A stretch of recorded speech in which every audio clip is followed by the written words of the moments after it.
Hello guys, and welcome to the Grim Tellers. Today I'm going to tell you a story about the Dream Collector and the Battle of Dreams and Shadows. So let's get right into it. In the quaint village of Havenbrook, nestled between rolling hills and whispering forests, an eerie legend lingered, casting a shadow on the peaceful lives of its inhabitants. It was a tale whispered by elders to children and traded as ghostly folklore around flickering fires. The tale spoke of a malevolent entity known as the Dream Collector, a being that ventured into the realm of slumber to steal the dreams of the unsuspecting, replacing them with unsettling nightmares that stretched their claws into the waking world. At the heart of this chilling legend was Emily, a young woman who had lived in Havenbrook all her life. As the sun dipped below the horizon, casting long shadows across the village, Emily's restful sleep was replaced with terrifying dreams. Night after night, she found herself trapped in a nightmarish realm, where twisted creatures whispered haunting secrets and shadows danced with malice. Emily's nightmares grew so vivid that she could hardly distinguish between dreams and reality. She could feel the chill of the spectral wind on her skin and hear the distant echoes of malevolent laughter long after waking. Sleep became a dreaded ordeal, a descent into a realm ruled by the unknown. Driven by desperation, Emily delved into the village's ancient archives, unearthing the forgotten lore of the Dream Collector. She learned that the entity's purpose was not just to steal dreams, but to feed on the emotions it harvested from the minds of its victims. The more fear and despair it incited, the stronger it grew. One fateful day, Emily stumbled upon a mysterious old bookstore at the far end of the village. Its sign bore the name Hawthorne's Curiosities, and inside she found shelves lined with weathered tomes, arcane artifacts, and peculiar trinkets. The shop's owner, a man named Mr. Hawthorne, had an air of enigma about him. With knowing eyes, he revealed that he was no stranger to the Dream Collector's influence. Mr. Hawthorne's own encounter with the entity had left scars that reached beyond his dreams. He shared stories of restless nights haunted by terrifying visions and agonizing emotions. He explained that the Dream Collector was a manifestation of the darkest aspects of human emotions, a force born from sorrow and pain. Amid whispered tales of victims lost to the Collector's clutches, Mr. Hawthorne offered Emily a chance to confront the entity herself. Guided by ancient rituals and incantations, he proposed a perilous journey into the realm of dreams to face the Dream Collector head-on. With a heart torn between fear and determination, Emily agreed. The rituals were set in motion, and as the moon reached its zenith, Emily slipped into an uneasy slumber. In her dreams, she found herself in a twilight world that bore both the familiar and the surreal. Navigating the dream world, Emily encountered manifestations of her own fears and insecurities. She battled through stormy landscapes and faced distorted reflections of herself, each test designed to erode her resolve and amplify her terror.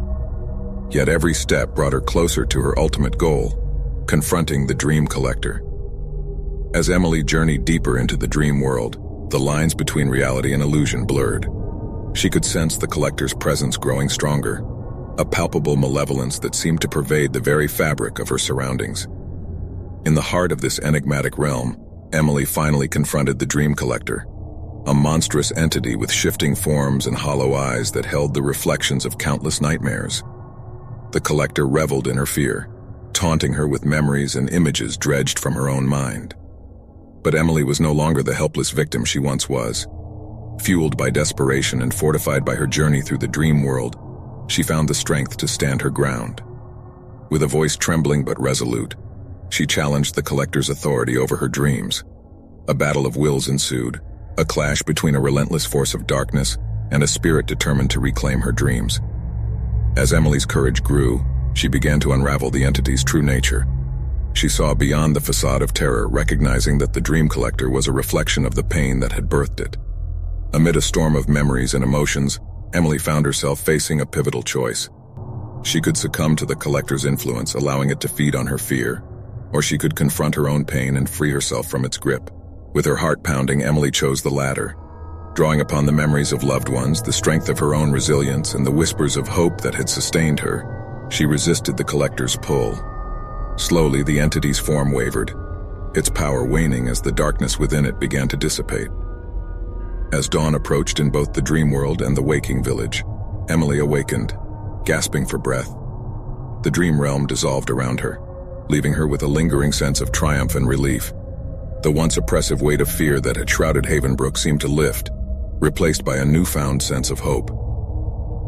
In the following days, Emily's dreams began to change. The nightmares that had tormented her for so long gradually faded, replaced by dreams that held the echoes of her own strength and resilience. With each passing night, she felt the grip of the dream collector weaken, its influence vanishing like mist in the morning sun. The village of Havenbrook underwent a transformation as well. Laughter returned to the streets, and the villagers shared stories of newfound courage in the face of fear. Mr. Hawthorne's bookstore became a gathering place for those seeking solace and understanding, a sanctuary where the darkness of the past was met with the light of shared experiences. As for Emily, she carried the lessons learned from her journey into every aspect of her life.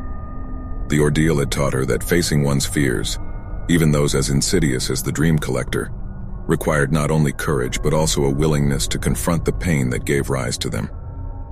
With each dawn, as the sun chased away the shadows, she embraced the truth that the power to overcome darkness ultimately lay within. And so, the legend of the dream collector lived on, not as a tale of terror, but as a testament to the resilience of the human spirit and the capacity for hope to prevail even in the face of the most haunting nightmares. That concludes this chapter of darkness. Stay tuned for the next nightmare on Grim Tellers. Until then, keep your lantern close and your courage closer. See you in your nightmares.